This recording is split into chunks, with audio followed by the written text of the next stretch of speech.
Je souhaiterais, avant d'aborder le bilan, on a intitulé ça « Le chemin parcouru », rappeler quelques positions fondamentales de Calédonie Ensemble. Ça me paraît indispensable. La première chose, essentielle, que personne ne doit oublier, c'est que Calédonie Ensemble est un parti calédonien. Nous n'avons aucune convention d'aucune sorte avec aucun parti national, pas plus les Républicains que l'UDI, pas plus l'UDI que le Parti Socialiste, pas plus le Parti Socialiste qu'aucun autre parti.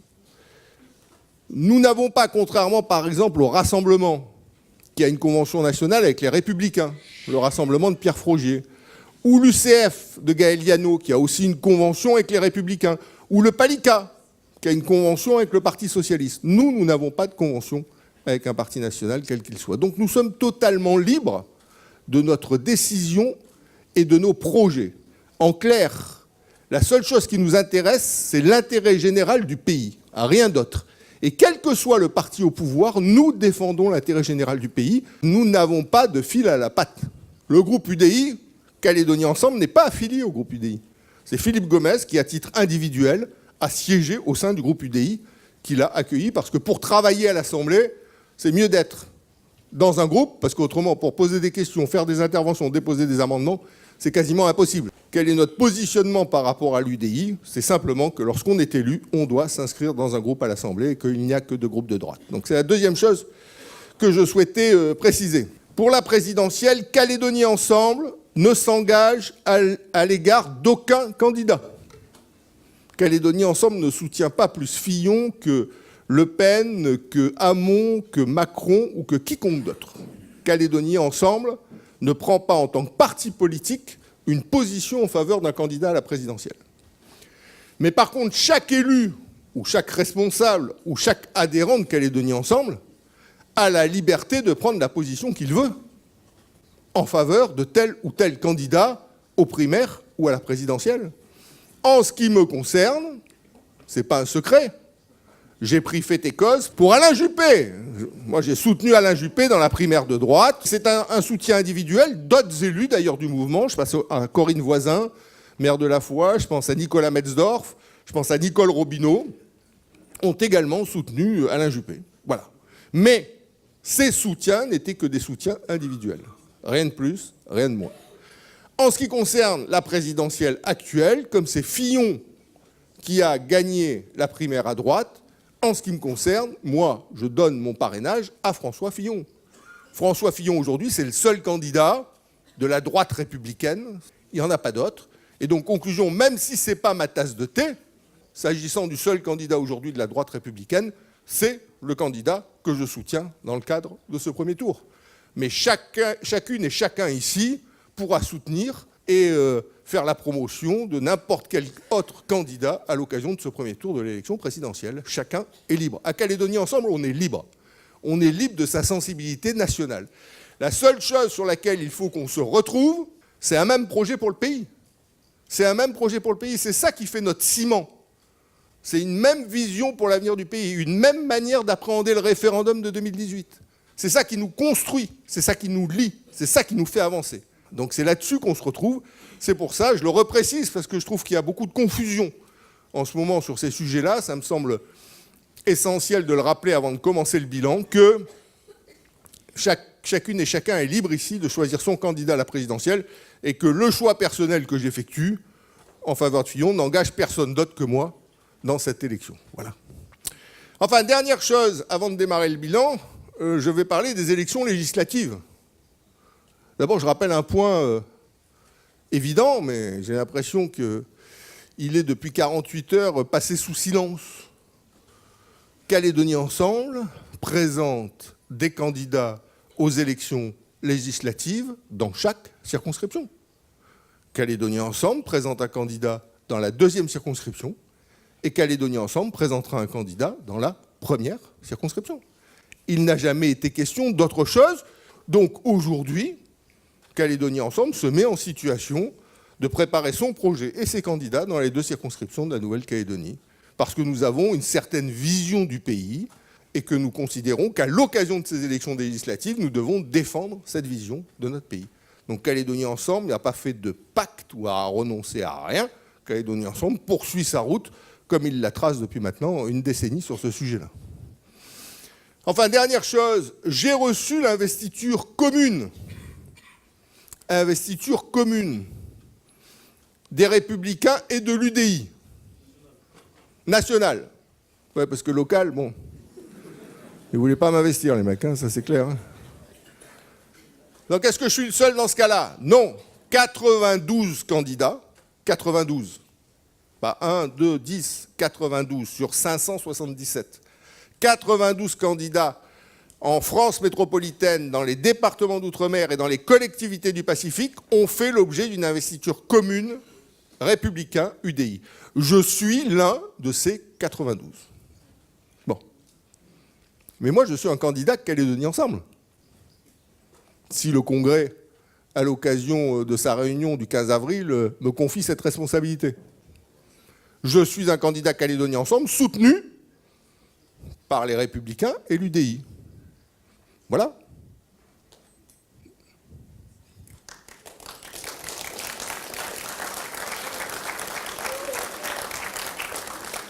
La langue française est très riche, elle a 72 000 mots.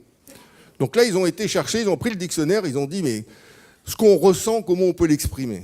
Et donc, Harold Martin et Sonia Backès, ils ont cherché le dictionnaire, ils ont dit, c'est avec stupéfaction.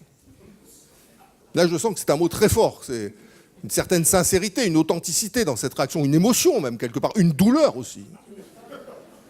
Philippe Gomez est désigné par les Républicains et l'UDI, alors que nous, on voulait être désignés. On n'est pas désignés. Alors c'est comme une double peine. Non seulement ils ont fait acte de candidature en juillet, ils ont déposé leur candidature, ils sont même allés là-bas pour essayer de convaincre les Juppé, les Fillon, les Sarkozy, les Bussereau et tous les responsables des Républicains qu'il fallait les désigner à eux, qu'il fallait mettre Sonia Backès dans la première, qu'il fallait mettre Harold Martin dans la deuxième. Voilà, parce que c'était les meilleurs, parce qu'ils avaient un bon projet pour l'avenir du pays. Donc à la sortie, non seulement ils ont été retoqués, mais pire après, 6 mois après, c'est à moi que l'investiture est donnée. Donc là, vous voyez que franchement, imaginez tant de mal pour avoir une étiquette, et puis finalement, elle est donnée à quelqu'un qui défend une autre vision de l'avenir du pays, certes au sein de la République française, mais d'une manière un peu plus intelligente que la position qu'ils défendent. Donc, l'autre point commun entre Harold Martin, Sonia Backès et Gaël Liano, c'est que Gaël Liano, lui aussi, avait déposé sa candidature en mois de juillet, et lui aussi a été retoqué. Aujourd'hui, ces 3 personnes-là, qui ont toujours expliqué que les Républicains, c'était formidable, qu'avoir une assise nationale, c'était extraordinaire, que Fillon était vraiment le meilleur d'entre tous avec Sarko, etc., etc. Et aujourd'hui, ils n'ont pas de mots assez durs pour fustiger, pour condamner les Républicains, pour clouer au pilori ceux qui ont donné cette investiture. Mais vous savez par qui il est signé, le papier? Il est signé par François Fillon, c'est-à-dire le président actuel des Républicains. Il n'y a personne d'autre que lui. Si on a aujourd'hui quelqu'un comme Bernard Deladrière dans la première circonscription, c'est-à-dire Nouméa et les îles, qui a reçu l'investiture des Républicains, et si, en ce qui me concerne, j'ai reçu l'investiture dans la deuxième, toute la Grande Terre sauf Nouméa, des Républicains et de l'UDI. C'est pour une raison simple, c'est que les projets que nous défendons, même si ce ne sont pas les mêmes, effectivement, le Rassemblement de Pierre Frogier défend de longue date un 3e accord, qu'ils appellent maintenant solution partagée. Et nous défendons un référendum éclairé le jour d'après. Pour autant, l'idée, l'état d'esprit est le même. C'est-à-dire ne pas aller vers un référendum sec, oui et non à l'indépendance, qui soit juste un saut dans le vide, qui va contribuer à attiser chez nous les tensions ethniques, sociales, politiques, l'attentisme économique, en clair, qui va dresser les Calédoniens les uns contre les autres, puisque c'est un référendum juste sur ceux qui nous opposent. Eh bien, au lieu d'aller vers ça, vers ce référendum sec, qui n'apportera rien de bien à notre pays, sinon le cas échéant des désordres, on défend la nécessité de discuter avec les indépendantistes.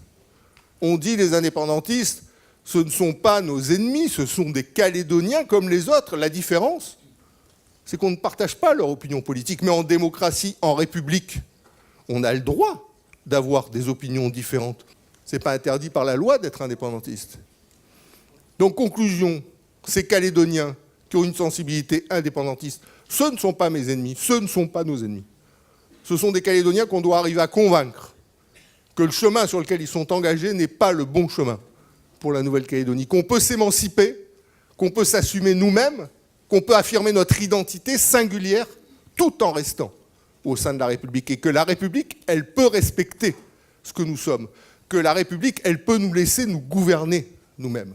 Donc voilà le chemin, l'état d'esprit dans lequel nous on est. C'est aller vers un référendum intelligent, un référendum où on discute, un référendum où on assume et on prépare le jour d'après, et pas un référendum juste pour se mettre sur la gueule en espérant que le lendemain, ça va bien se passer. Donc voilà les investitures qui ont été données de part et d'autre, à mon avis. À quoi elles correspondent? C'est qu'il s'agisse des uns dans la première ou de nous dans la deuxième. C'est qu'on essaye de construire chacun à notre manière, malgré nos différences. Les différences liées à nos histoires. Celle du rassemblement est une histoire ancienne qui a démarré il y a 40 ans. La nôtre est plus récente. Les différences liées à nos sensibilités, c'est sûr que la sensibilité économique et sociale du rassemblement n'est pas la nôtre. Donc oui, il y a des différences. Pour autant, l'état d'esprit qui nous anime de part et d'autre pour préparer ce référendum est un état d'esprit constructif, respectueux des Calédoniens qui ne sont pas non indépendantistes et ayant le désir de préparer avec eux ce référendum qui aujourd'hui s'annonce comme un obstacle susceptible de générer des difficultés. Donc c'est ça l'état d'esprit des Républicains à l'échelle nationale. C'est ça l'état d'esprit de l'UDI à l'échelle nationale. Vous croyez qu'ils veulent un référendum binaire, bête? Si tel était le cas, ils donnaient leur investiture à Martine dans la deuxième et à Baquès dans la première. Pas la peine d'aller chercher d'autres candidats.